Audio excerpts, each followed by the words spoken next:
Dimensions allows you to visualize grant and publication data right in the application, which can be helpful to look at researcher productivity in terms of grant money and academic impact.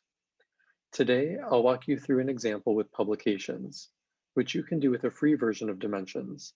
If you want to visualize grant data, you'll need one of the upgraded versions.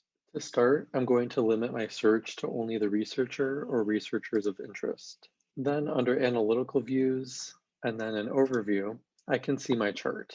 Right now it's showing the total number of publications of the researcher over several years. If you click table, you can see the same data but represented in a tabular form. But today we're going to be working with a chart view. What it's representing now, the total number of citations, is a broad unit of measure when assessing academic productivity. So Dimensions also gives you the option to select citations, publications with citations, FCR, and RCR. You might have heard of some of these and maybe not others, so I will explain what each of them means. Citations are the number of times that a publication has been cited by other publications in this database. The publications with citations is the number of publications with at least X citations or publications which have not yet been cited. The FCR indicates how well a citation is doing compared to similarly aged publications in a particular subject area. And then the RCR indicates how well a citation is doing compared to publications in its area of research. For example, if we look at citations, so this is a number of citations that the publication has been cited,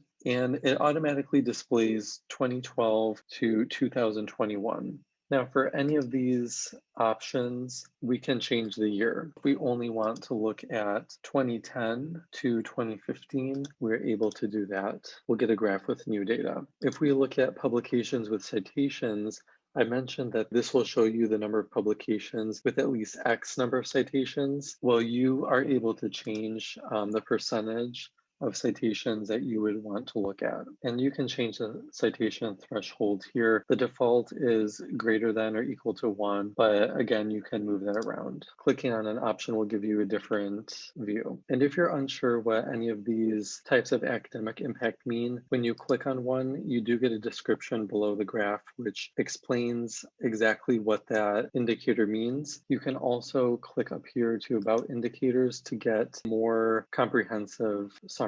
And if they're a long explanation, they have a More button that you can learn even more about. The nice thing about the graph is that you can export it right in Dimensions as a picture or a PDF. And you are also able to export the data behind the graph as a CSV or an XLS file. As I mentioned earlier, you can also manipulate similar graphs with grants data, which would be clicking on this button right here, but you will need to have one of the upgraded versions of Dimensions to do so. Even with this free version of Dimensions, this data viewer is a handy way to quickly visualize publication data right in Dimensions. To learn more about Dimensions, be sure to watch our upcoming videos.